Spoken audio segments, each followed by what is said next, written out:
दोस्तों, भारत और रूस के बीच दशकों से चले आ रहे सामरिक और रणनीतिक संबंध आज एक नए मोड़ पर खड़े हैं। जिस रूस को भारत ने हमेशा भरोसेमंद मित्र माना, वही रूस अब पाकिस्तान और चीन के साथ अपने संबंधों को नई दिशा दे रहा है। यह बदलाव वैश्विक कूटनीति और शक्ति संतुलन की जटिल बुनावट में गहराई से जुड़ा है। जब कभी भारत और पाकिस्तान के बीच युद्ध की संभावनाएं उठती हैं, तब भारतीय जनमानस में यह सवाल तेजी से उभरता है कि क्या रूस इस बार भी भारत के साथ खड़ा होगा, जैसा वह 1771 के युद्ध में खड़ा था। लेकिन हालात अब वैसे नहीं रहे। बदलते वैश्विक समीकरण, यूक्रेन युद्ध के चलते रूस पर लगे पश्चिमी प्रतिबंध, चीन की बढ़ती ताकत और पाकिस्तान के साथ रूस के बढ़ते संबंधों ने इस सवाल को और अधिक पेचीदा बना दिया है। दोस्तों, वीडियो में आगे बढ़ने से पहले हमारे चैनल को सब्सक्राइब करें और कमेंट में जय हिंद जय भारत जरूर लिखें। साल 1971 की यादें आज भी भारतीय इतिहास में गौरव के रूप में दर्ज हैं, जब रूस ने भारत का न केवल कूटनीतिक समर्थन किया, बल्कि अमेरिका और ब्रिटेन की नौसेनाओं को भी हिंद महासागर में घुसने से रोकने के लिए अपने युद्धपोत भेज दिए थे। लेकिन तब और अब के रूस में बहुत अंतर आ गया है। अब रूस खुद अंतर्राष्ट्रीय मंच पर अलग थलग पड़ा है। अमेरिका और यूरोपीय संघ के प्रतिबंधों से जूझते रूस को अब चीन और पाकिस्तान जैसे देशों के साथ अपने संबंध बढ़ाने की मजबूरी भी है, क्योंकि यही देश उसे आर्थिक और रणनीतिक राहत प्रदान कर सकते हैं। पाकिस्तान, जो कभी रूस की कूटनीति में हाशिए पर था, अब धीरे धीरे उसके एजेंडे में शामिल होता दिख रहा है। एक तरफ रूस भारत को S-400 जैसे अत्याधुनिक एयर डिफेंस सिस्टम बेच रहा है, तो दूसरी ओर वह पाकिस्तान के साथ सैन्य अभ्यास भी कर रहा है। यह दोहरी नीति भारत के लिए चिंता का विषय बन चुकी है।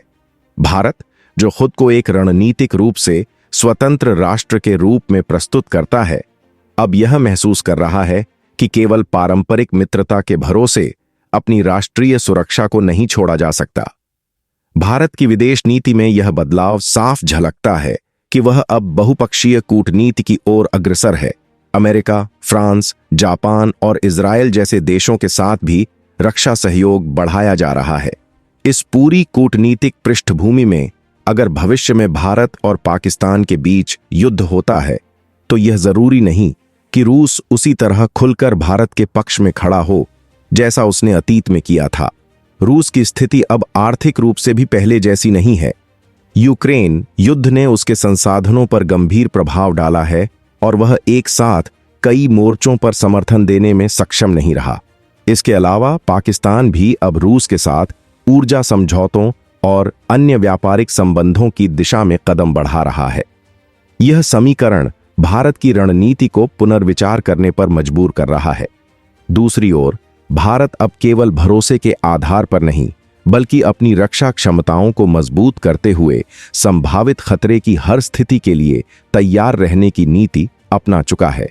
भारत ने स्पष्ट कर दिया है कि अब अगर कोई आतंकी हमला होता है, तो वह उसे युद्ध की घोषणा मानकर उसी स्तर की प्रतिक्रिया देगा। यह नीति केवल पाकिस्तान के लिए ही नहीं, बल्कि विश्व समुदाय के लिए भी एक संदेश है कि भारत अब रक्षात्मक नहीं, सक्रिय सुरक्षा रणनीति अपना रहा है। बालाकोट स्ट्राइक और सीमा पर S-400 की तैनाती इसका प्रत्यक्ष प्रमाण है। ऐसे समय में जब भारत को अपनी संप्रभुता की रक्षा के लिए कड़े निर्णय लेने पड़ सकते हैं, रूस का रुख उसके लिए निर्णायक नहीं होगा। यह भी संभव है कि रूस तटस्थता बनाए रखे या पाकिस्तान के साथ अपने संबंधों के कारण खुलकर भारत के पक्ष में खड़ा न हो। लेकिन भारत अब इन सभी संभावनाओं को ध्यान में रखते हुए अपनी तैयारियों को बहुआयामी बना चुका है। अब भारत किसी भी युद्ध की स्थिति में सिर्फ रूस की ओर नहीं देखेगा, बल्कि आत्मनिर्भरता और वैश्विक समर्थन का संतुलन साधते हुए आगे बढ़ेगा। यह कहानी केवल भारत और रूस की मैत्री की नहीं है, बल्कि यह उस परिवर्तन की भी है जो विश्व राजनीति में धीरे धीरे आकार ले रहा है। यह वह दौर है जहां कोई देश स्थायी मित्र या स्थायी दुश्मन नहीं होता, केवल राष्ट्रीय हित सर्वोपरि होते हैं। रूस अब उन राष्ट्रीय हितों को ध्यान में रखकर चल रहा है जो उसे दीर्घकालिक अस्तित्व में बनाए रख सकते हैं। इसीलिए यदि युद्ध की स्थिति आती है तो भारत को यह मानकर चलना होगा कि रूस की प्राथमिकता रूस ही रहेगा और भारत को अपनी लड़ाई खुद लड़नी होगी।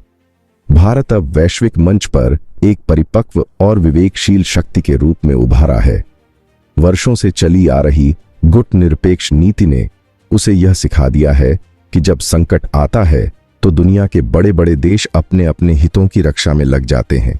1971 के समय भारत को रूस का समर्थन इसलिए मिला था क्योंकि सोवियत संघ उस समय अमेरिका और चीन के खिलाफ अपनी स्थिति को मजबूत करना चाहता था और भारत उसका स्वाभाविक सहयोगी था।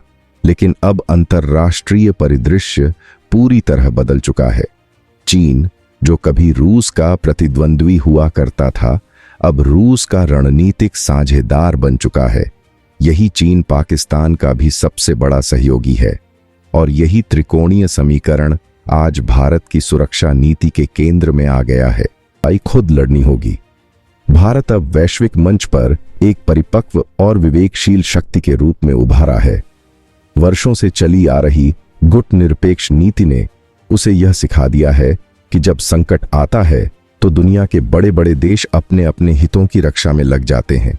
1971 के समय भारत को रूस का समर्थन इसलिए मिला था क्योंकि सोवियत संघ उस समय अमेरिका और चीन के खिलाफ अपनी स्थिति को मजबूत करना चाहता था और भारत उसका स्वाभाविक सहयोगी था। लेकिन अब अंतर्राष्ट्रीय परिदृश्य पूरी तरह बदल चुका है।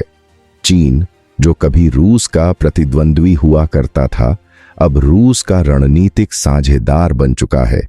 यही चीन पाकिस्तान का भी सबसे बड़ा सहयोगी है और यही त्रिकोणीय समीकरण आज भारत की सुरक्षा नीति के केंद्र में आ गया है।